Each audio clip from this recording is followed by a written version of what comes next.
Hey guys, it's Mathel here once again, and today I want to go over some of the more significant changes coming to the 3.0 expansion for Path of Exile, some of which are already in the 3.0 beta, and some of which just aren't very well catalogued or described at the moment, so you may have missed them, some of which are balance changes and some that are just quality of life for the game itself. And as well as that, just throw in a little opinion on what that does to me, or maybe to you as well.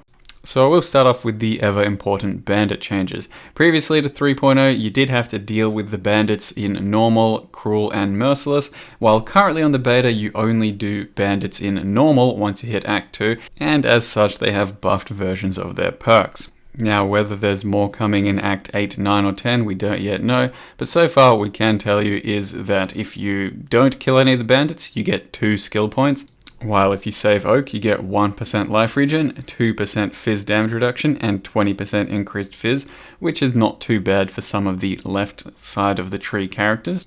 For Alira, you get what is quite a substantial 5 mana regen per second, 20 global crit multi, and 15 to all resist, which should be more or less a no-brainer for most spellcaster builds and quite a lot of crit builds in general. Early on, this 5 mana regen is absolutely huge for your leveling and your early game. And for Kraton, you get what seems to be the least impressive of the three, which is 6 attack and cast speed, 3% chance to dodge attacks, and 6% movement speed. I think that'll still see some use in some characters, but definitely the least exciting one, I think, of the lot, for me anyway.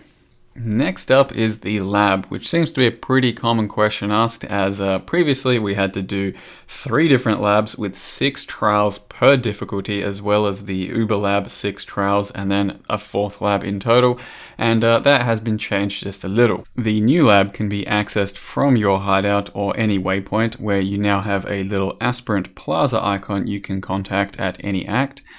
Simply by clicking on it, and then you will run up towards the pedestal they now have up over here, which will let you activate whichever lab you want. Now it'll also show you which trials you've completed for each corresponding lab, and currently the normal labyrinth from Act 1 to 3 still has 6 of the same usual trials that we are accustomed to.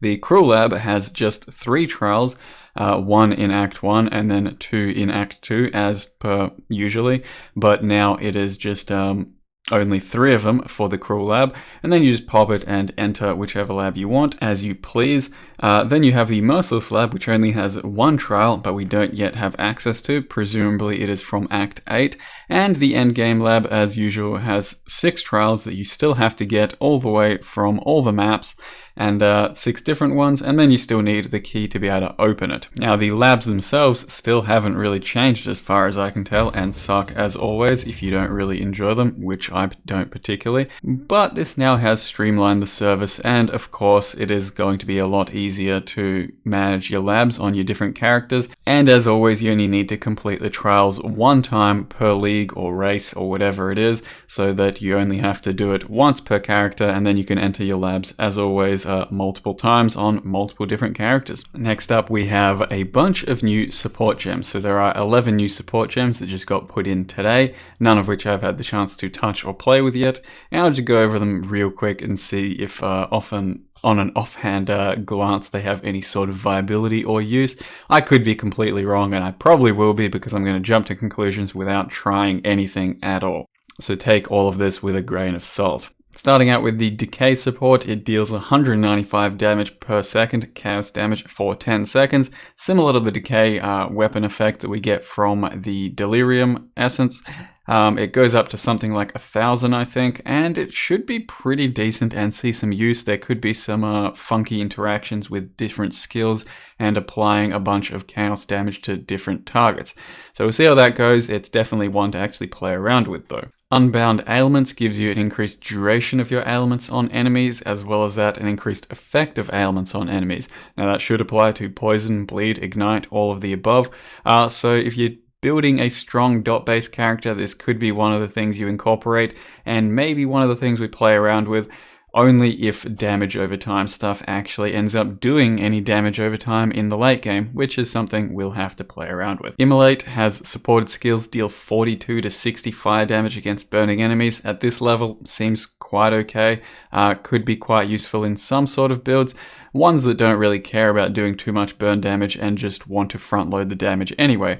So that's one that could actually be used as well. Efficacy support looks pretty good, 10% more spell damage, 15% more damage over time, and 10% increased skill effect duration, all at level 1. Should be pretty good for an Essence Drain or maybe a Contagion, or quite a lot of other things. We'll have to see how that shapes up at the higher levels and damage over time uses. So that's another one that doesn't look too bad. And lastly, for the blues, Ignite Proliferation. So ignites caused by supported skills spread to other enemies within a radius of 16. So it's similar to Aelie Prolif, except there are no less damage multipliers to it. It could be used, but I'm not sure Ignite's going to be that good. It might still be, and it could actually be useful for something like a Flame Blast. We'll have to wait and see. Typically, you're still using a support on this, which is kind of inefficient, so you'd rather just be an Elementalist if you're going to do any sort of proliferating. So it's a bit iffy, not sure if that's going to see that much use. Maim is kind of a good one here as far as I can tell. Supported skills do 10% more fizz, 30% chance to maim on hit, and enemies maimed by supported skills take 20% increased physical damage. So I don't know how this levels, but 10% more fizz, that's good. A good chance to maim on hit, and then enemies take that much more damage, which is just a straight up big multiplier for your damage. Definitely one that could see some use, as a lot of skills for physical attacks especially run out of gem slots that you want to keep multiplying with, and this one could be very good indeed. Or you could just slap this onto a shield charge, for example, or Whirling Blades, and quite often you might be able to get a maim off with this, and it's just a huge extra chunk of damage that we previously did not have. So that's one to keep an eye on. Chance to bleed, another little interesting one. A bunch of extra physical damage with weapons. The faster your weapons, the better this is going to be, of course.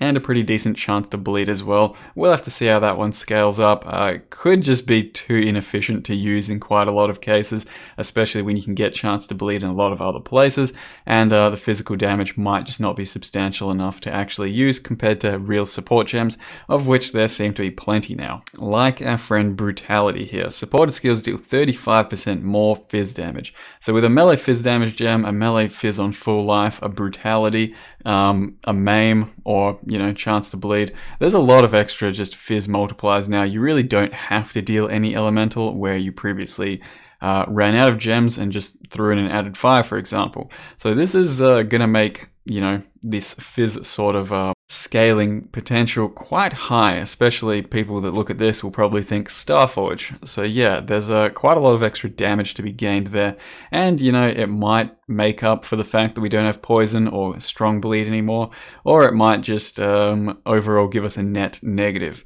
We'll have to wait and see, but it's a pretty good gem and certainly one you can use in the end game with a lot of builds, I think.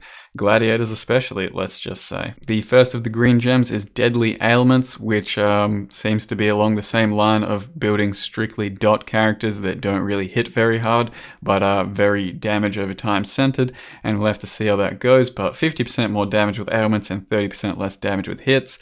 If you just stack a whole bunch of, all of the damage over time shit, you'll hit for nothing, but you'll do some strong damage over time. We'll see if that's actually viable, because as a playstyle, it could work, but if the damage is going to be there, that's something we'll have to explore. Vile Toxins is another one that's going to be bringing up your poison damage.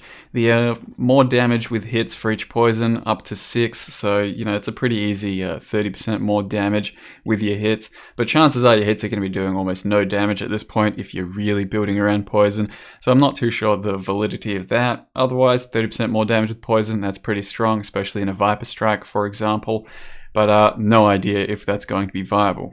And then Lesser Poison, one of the only other ways you can really get added chaos damage to your attacks besides the added chaos damage gem, so it could see some use just based off of that niche purpose there. As well as that, 25% chance to poison on hit. It should fill out some of the chance to poison on your assassin when you have, not Toxic Delivery, Noxious Strike, so you get a little bit closer to 100%, and you could get that filled out with Fatal Toxins as well, and a few other things.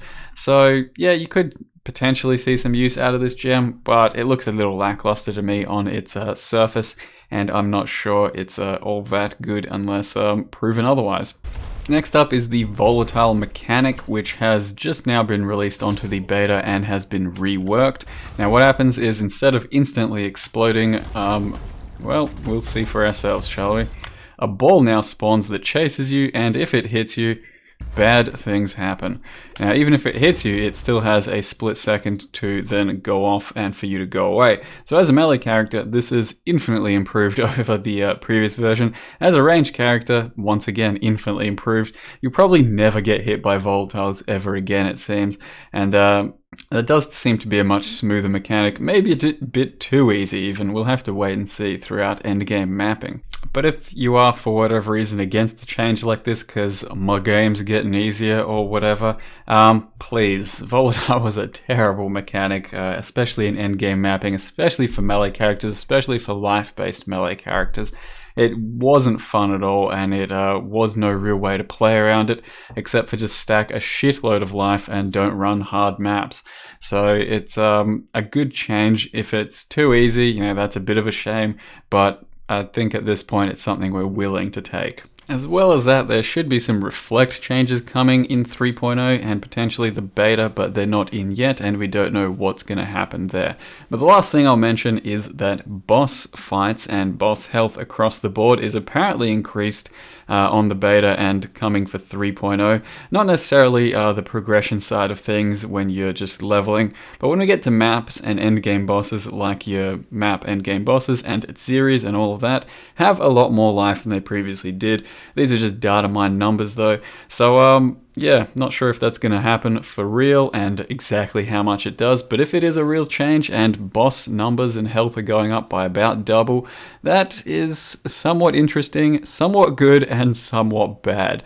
So good in the sense that some bosses definitely do blow up way too quick, and you do want a boss fight to feel like more of a boss fight in a map, but it's also kind of bad because even with the current system we have of overpowered builds and bosses not having as much HP, a lot of people still struggle on a lot of these bosses, and myself included, depending on the build I'm playing. And removing poison and ignite and the way those things scale and the way they make a lot of skills and builds viable is going to make a lot of the bosses a lot harder already, just by default. Increasing the boss HP on top of that is going to really kill a lot of skill viability and build viability, I feel, potentially, but it really depends on what's going to happen with other skills, other balance changes, and how we go with the new stuff. So I'm always on the fence about this stuff and am on the wait and see side of things, and hopefully it'll all be good and work out in the end, but it's something to be a little bit skeptical over.